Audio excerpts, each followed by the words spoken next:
Assalamualaikum. Waalaikumsalam. Silakan masuk, Mbak. Iya. Silakan duduk. Silakan duduk, Mbak. Iya, terima kasih, Bu. Iya. Maaf ya, Mbak, kalau duduknya di bawah. Oh iya, nggak apa-apa kok, Bu. Gimana, Mbak? Sudah nyaman duduk seperti ini? Nanti capek, Mbak, kalau duduk yang kayak gitu, Mbak. Iya, Ya, jadi gimana? Sudah nyaman, Mbak? sudah. Kalau boleh tahu, saya bicara dengan Mbak siapa ini? Saya Diska, Bu. Oh, Mbak Udiska. Oh, yang kemarin sore yang hubungi saya ya? Oh iya, betul. Ya, habis dari mana, Mbak? Saya habis pulang kuliah, Bu. Oh, kuliah. Waktu apa, Mbak? Saya mata kuliah statistika, Bu. Oh, statistika. Iya. Kelas siang ya, Mbak ya? Iya, kasih, Bu. Capek ya, kelas siangnya. Selesainya sore, macet-macet gitu, Mbak. Saya cuma capek banget, Bu.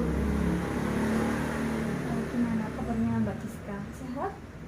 Alhamdulillah kabar saya sehat. Alhamdulillah. Sebelumnya Mbak Diska sudah kenal saya? Belum, Bu. Baik, saya perkenalkan ya. Nama saya Andini Poncokati. Biasanya mahasiswa itu manggil saya begini atau Bu Andin. Nah, saya itu jurusan S1 Bimbingan dan Konseling. Jadi saya selaku guru BK di sini. Nah, Mbak Diska, tujuan Mbak Diska datang ke sini nih apa ya, Mbak? Jadi gini, Bu, saya tuh punya permasalahan, Bu. Tapi saya tuh nggak bisa menemukan solusi untuk permasalahan yang saya punya gitu loh, Bu. Makanya saya bingung, terus ada temen yang menyarankan untuk konseling ke ini, katanya gitu. Ini saya kemarin sore WA itu, terus pulang kuliah langsung ke sini gitu, Bu. Oke, sebelumnya nih Mbak Diska pernah melakukan proses konseling belum? Proses konseling sudah sih, Bu, sudah pernah sekali. Berarti bukan sama saya ya, dan ini juga bukan pertama kali untuk Mbak Diska ya? Iya, betul sekali. Oh ya, Mbak Diska sendiri jurusan apa, Mbak? Saya sendiri jurusan bimbingan konseling juga bersama, Bu. Iya, Jadi sama. paham ya, Mbak ya, beda itu seperti apa? Paham, sedikit paham. Oh, oke. Karena sebelum melanjutkan proses konseling, kita kesepakatan dulu ya Mbak Diska ya, antara kita berdua untuk proses konseling. Oke, karena Mbak Diska jurusan bimbingan dan psikologi, bimbingan dan konseling. Iya. Jadi Mbak Diska kan sedikit paham ya BK itu seperti apa. Menurut Mbak Diska, konseling itu seperti apa? Menurut yang saya tahu, konseling itu adalah proses pemberian bantuan yang diberikan oleh konselor kepada konseling, yang dimana konselor ini sebagai fasilitator atau orang yang mengarahkan konseling untuk menemukan solusinya, dan permasalahan konseling ini nanti konseling sendiri yang yang mendapatkan solusinya gitu, Bu. Ya, itu tepat sekali ya Mbak, tapi saya lengkap ya, itu yang Mbak jelaskan itu sudah benar. Mungkin saya lengkapi lagi kalau konselor itu hanya fasilitator. Nah, konseling itu nantinya itu semua solusi yang mengambil keputusan itu konselingnya gitu, seperti itu ya Mbak. Yeah. Bukan konselornya. Nah, dalam proses konseling ada batasan waktu yang perlu kita sepakati ya Mbak. Dalam proses konseling kita hari ini, pada sore hari ini kita sepakati untuk 40 menit. Apakah Mbak Diska sepakat? Iya, sepakat, Bu.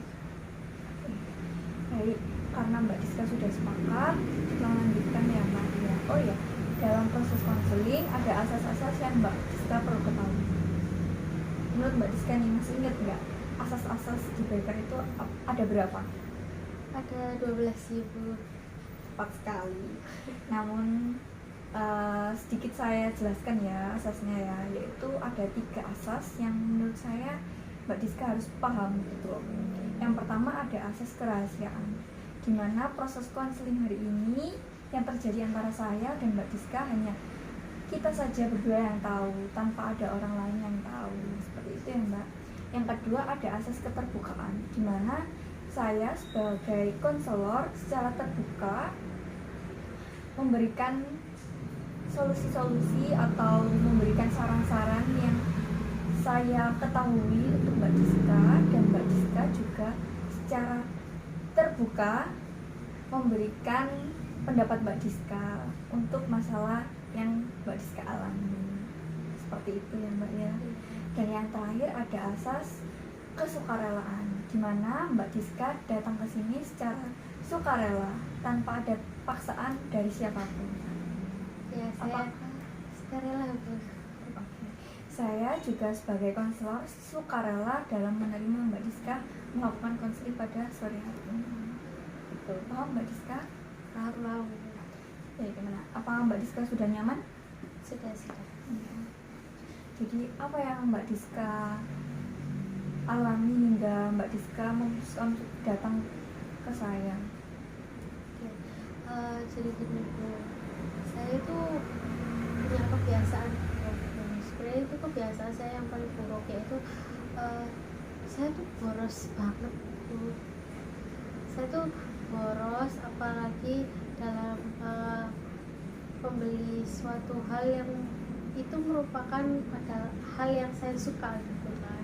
Kayak misalnya saya suka K-pop, maka saya akan beli albumnya, beli photocardnya, beli posternya gitu kan. Saya suka membaca, saya beli novel gitu kan, beli novel berupa fisik atau online gitu tuh pasti saya beli Bu gitu. Dan apa ya, saya tuh pengen gitu menghilangkan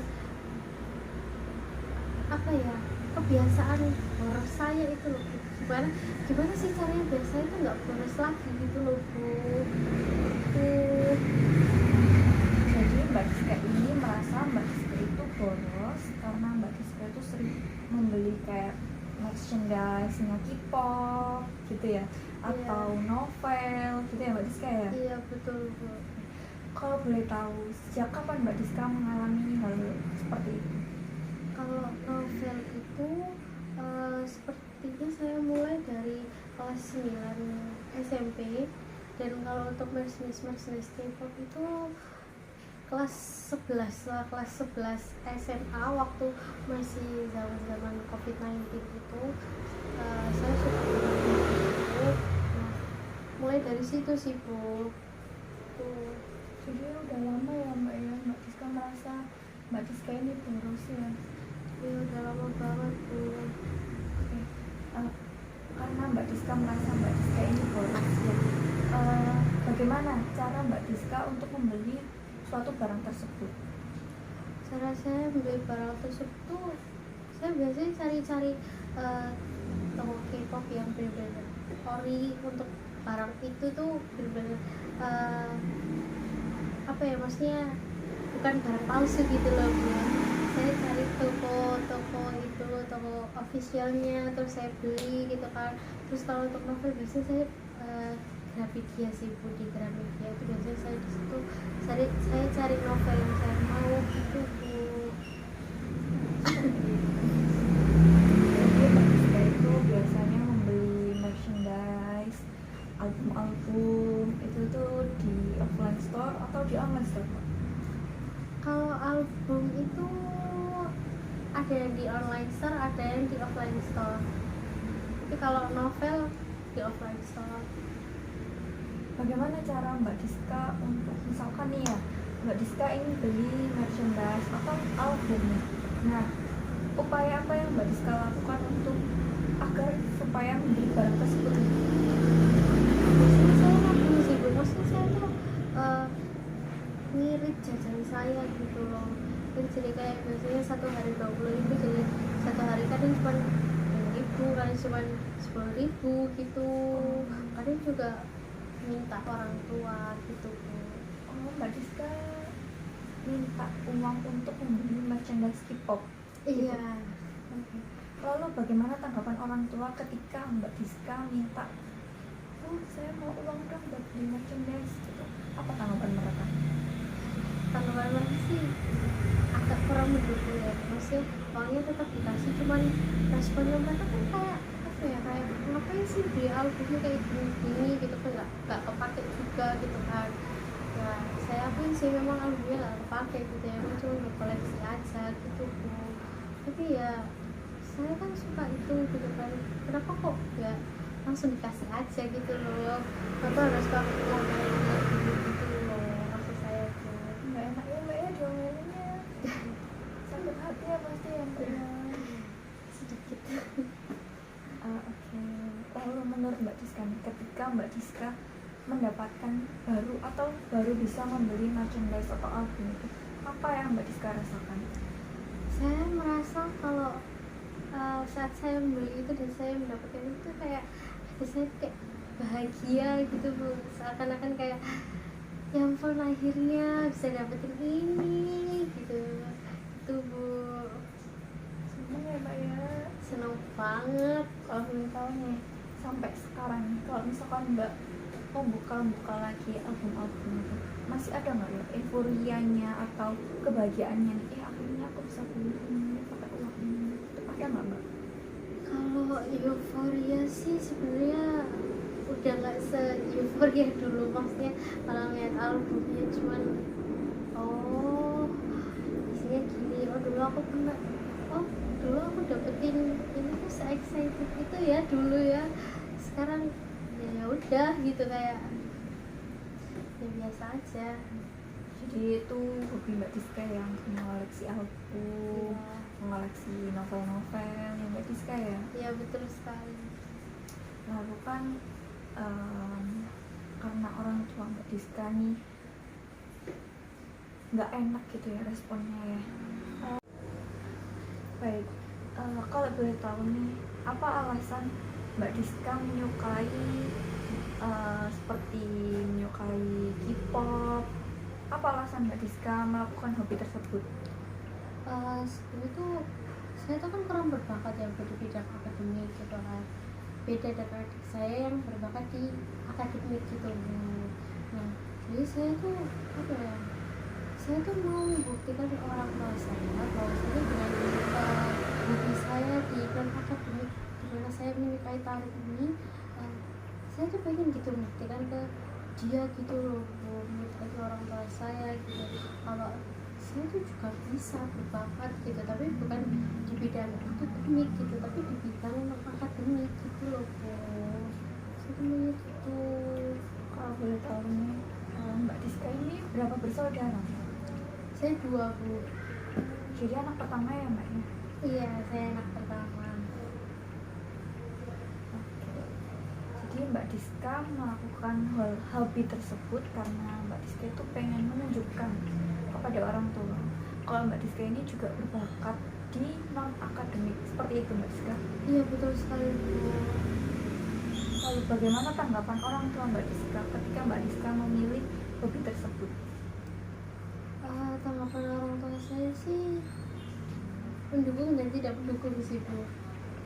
Mendukung itu yang seperti apa dan yang tidak mendukung itu seperti apa menurut Mbak Diska?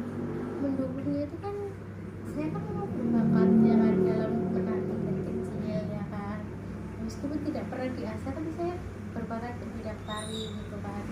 Menurut orang tua saya ya itu yang mereka dukung gitu, mungkin saya bisa apa namanya, saya bisa melanjutkan hobi menari saya itu. Tapi kalau yang tidak didukung itu mungkin karena K-pop ini kan akhirnya kan sangat-sangat terbuka gitu kan ya, sangat-sangat terbuka, dan lagi dengan tidak didukung itu kan album yang saya beli kan ya hanya sekedar album yang hanya isinya foto saja gitu loh Bu. Itu yang bikin orang tua saya berpikir kayak itu cuma foto aja gitu loh, apa sih yang bikin mahal gitu loh, kenapa harus dibeli gitu, itu kan buang-buang uang aja gitu loh. Tapi menurut saya itu satu hal yang saya suka gitu. Kalau boleh tahu Mbak, semahal apa Mbak album gitu? Kok sampai orang tua Mbak Diska itu kayak kurang setuju nih sama hobinya Mbak Diska? Kalau mahal itu ya, saya dulu itu waktu SMA tuh kan sekarang bisa harganya kan, kalau yang original kan 600 sampai 700an ya kan Bu ya.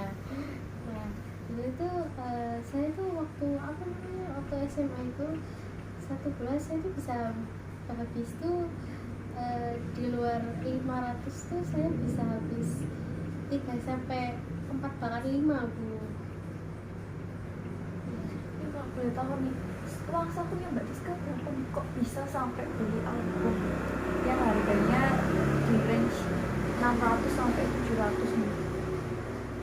Ya uang saku saya tuh kan sebenarnya kan 20 kan bu. Tapi saya kan anak pertama gitu ya, saya kan anak pertama, jadi dulu tuh orang tua saya tuh tidak apa ya, maksudnya itu kayak apa ya, kebutuhan saya itu lebih penting gitu loh bu. Jadi makanya apa yang saya mau ya mereka turuti gitu loh. Jadi itu kenapa saya bisa dapat itu gitu loh. Jadi Mbak Diska jadi menurut Mbak Diska, ketika Mbak Diska punya keinginan membeli album, lalu Mbak Diska tanya nih ke orang tua, aku mau dong dibeliin ini, boleh nggak? Terus dibeliin gitu ya Mbak Diska. Iya, tapi meskipun nggak suka ya, tapi kan dibeliin gitu. Dibeliin loh, walaupun nggak suka ya, nggak ngomel-ngomel ya Mbak ya. Iya, betul sekali. Lalu nih, apa menurut Mbak Diska nih akhir-akhir ini pemborosan yang Mbak Diska lakukan ini apa? Apakah Mbak Diska masih membeli album-album tersebut? Sebenarnya kalau membeli album sebenarnya sudah tidak bu. Terus saya tuh boros banget di apa ya, makanan mungkin, atau mungkin di hal lain yang tidak faedah gitu. Contohnya seperti apa Mbak? Sebenarnya kayak saya tuh kalau kan perempuan biasanya kan scroll ke Shopee ya bu ya, kan kadang-kadang tuh barang di Shopee kan yang unik gitu kan, terus kayak aku mau itu gitu. Kadang itu juga kalau misalnya lagi nonton video K-pop tuh kan ada kayak barang-barang yang berguna gitu loh bu. Saya pikirnya tuh barang ini pasti berguna nih kalau aku pakai gitu kan, jadi saya cari gitu kan. Terus kalaupun bukan itu kadang kaosnya mereka, tas gitu, ini yang masih berfungsi lah untuk saya gitu kan, meskipun itu masih agak berbau-bau K-pop gitu. Jadi Mbak Diska untuk sekarang, Mbak Diska merasa pemborosan yang Mbak Diska lakukan ini hanya untuk makanan atau beli barang-barang random ya Mbak ya? Iya betul sekali.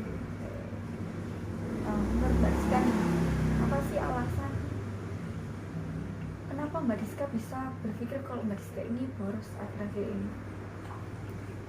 Karena apa ya bu, uang saku saya itu kan satu minggu kan 150 ya bu ya, itu pun kalau saya pakai buat beli bensin kan mungkin 50.000 itu saya cukup ya kan untuk satu minggu. Nah tapi itu pun satu minggu kalau masuk kuliah ya, kalau kita kuliah gitu mungkin cukup satu minggu gitu kan, tapi kalau nggak kuliah bisa 2 minggu gitu kan. Jadi seminggu kan saya kan hanya ada 100.000 itu kan gitu. Nah ada 100.000 tuh saya tuh suka beli hal random gitu loh, kayak entah itu apa, mainan kayak clay gitu atau mainan apa gitu kan, saya lihat di warung itu kayak oh ini lucu gitu kan, jadi kayak random aja gitu loh, aku beli gitu kan habis. Alasan apa nih kenapa Mbak Diska lebih beli mainan atau beli hal-hal random? Apa Mbak alasannya? Alasannya itu karena saya nggak pernah ngeliat itu. Nggak pernah ngeliat hal-hal itu ya? Ya Atau ada jadi apa alasan Mbak Diska membeli hal-hal random atau mainan-mainan yang lucu-lucu nih? saya tuh kesepian bu kalau di rumah bu, apalagi kan adik saya kan mondok kan, jadi saya tuh kadang suka beli mainan-mainan random gitu buat saya mainin. Terus saya kan kesepian, nggak ada temennya gitu kan. Kalau dulu saya kan ini kan bu, kalau dulu kan saya kesepian kan, tapi kan saya ikut kayak latihan dance gitu kan, cover sama teman-teman saya gitu. Kalau sekarang bener-bener ngedance sudah lama banget buat nggak ngedance sih, tapi ya masih sering sih ngedance bu, cuman nggak sesering yang dulu gitu bu. Kalau boleh tahu nih, kan tadi Mbak Diska menjelaskan ya kalau Mbak Diska itu kesepian sekarang itu karena ditinggal adiknya mondok. Nah, kalau kesepian yang dulu itu seperti apa Mbak? Kalau kesepian yang dulu tuh kan orang tua dari saya dulu kan kerja dua-duanya kan gitu. Terus adik saya juga diasuh gitu, maksudnya diasuhin apa maksudnya dikasihkan ke pengasuh gitu loh, diasuh orang gitu. Jadi kan saya di rumah kan sendiri tak ngapa-ngapain gitu kan. Jadi kalau saya kesepian ya saya dance, saya nari, entah itu idol dulu saya tahu atau saya nggak tahu, tetap saya dance aja gitu ya. Dari kapan Mbak Diska di rumah sendirian? Dari kecil. Jadi dari kecil Mbak Diska ini di rumah sendirian? Iya, bedanya kalau saya dari kecil tuh saya diasuh sama orang. Terus pas menginjak kelas 6 SD kalau nggak salah, kelas 6 SD itu saya mulai kelas 6 kalau nggak kelas 5 SD gitu, saya sudah tidak diasuh, saya di rumah sendiri. Tapi masih ada uji saya tuh, tapi tapi pas waktu apa ya, tahun saya kelas 7 itu tahun 2015 kalau nggak salah, kan tahun 2015 SMP itu. Nah itu kakaknya saya meninggal itu, dan itu saya sendirian, saya nggak ada temen ngobrol kan. Jadi akhirnya saya putuskan ya udahlah saya udah kerja gitu kan. Apalagi waktu itu kebetulan banget lagi masa era jaya-jayanya K-pop ya Bu ya, jadi saya join gitu loh. Jadi cuma mau join aja biar gak kesepian, itu pun join dance aja. Ternyata saya malah suka K-popnya di album segala macam. Jadi Mbak Diska, jadi dapat saya simpulkan ya, ada konseling pada sore hari ini. Mbak Diska ini merasa boros membeli barang-barang yang menurut Mbak Diska ini tidak berguna gitu, atau mungkin bisa dikatakan mungkin lebih baik tidak dibeli gitu ya untuk saat ini ya, karena Mbak Diska merasa Mbak Diska ini kesepian, butuh teman ngobrol, butuh ditemenin gitu ya, seperti itu ya Mbak ya. Iya betul sekali. Menurut Mbak Diska nih, apa solusi atau apa yang ingin Mbak Diska ubah untuk kedepannya? Yang penting saya ubahkan depan itu, saya pengen lebih memanage pengeluaran saya lagi. Saya pengen kembali seperti itu saya dulu lagi ya, hemat, beli barang seperlunya aja gitu kan. Terus kalau memang ada pengeluaran yang besar dicatat gitu. Saya gitu. Itu sudah bagus ya Mbak, itu menurut saya itu solusi yang sudah bagus, sudah tepat. Hanya saja kita perlu untuk konsisten ya Mbak untuk melakukan hal-hal tersebut. Nah menurut Mbak Diska nih, jangka berapa lama nih Mbak Diska bisa manage? Apakah Mbak Diska bisa hemat dalam beberapa bulan atau bagaimana Mbak Diska? Mungkin 3 bulan mungkin Bu, untuk menyesuaikan dulu, terus baru saya lanjutkan lagi. Oke, jadi Mbak Diska memutuskan untuk mencoba menghemat dalam jangka 3 bulan. Apabila dalam 3 bulan ini Mbak Diska berhasil, Mbak Diska akan melanjutkan solusi yang Mbak Diska harapkan. Jadi seperti itu ya Mbak Diska ya? Iya betul seperti itu. Jadi gimana nih setelah kita melakukan proses konseling ini? Apakah Mbak Diska sudah merasa lega? Alhamdulillah saya sudah merasa cukup lega. Masalah itu saya juga tadi sudah ditemukan solusinya gitu. Alhamdulillah ya Mbak. Oke, untuk melihat proses progres Mbak Diska selama 3 bulan, kita atur ulang jadwal kita mungkin 3 bulan lagi ya Mbak, menunggu progres Mbak Diska selama 3 bulan. Bagaimana Mbak Diska, setuju? Ya boleh, saya setuju. Baik, karena waktunya sudah lebih dari 40 menit, kita akhiri saja ya Mbak proses konseling pada sore hari ini. Ya tidak apa-apa Bu. Terima kasih ya Mbak Diska sudah hadir dan datang melakukan proses konseling pada sore ini. Ya, terima kasih banyak ya Bu. Kalau begitu saya izin pamit. pulang dulu ya. Hati-hati ya Mbak Diska. Iya, terima kasih Ibu. Iya, sama-sama. Hati-hati di jalan. Iya, assalamualaikum. Waalaikumsalam.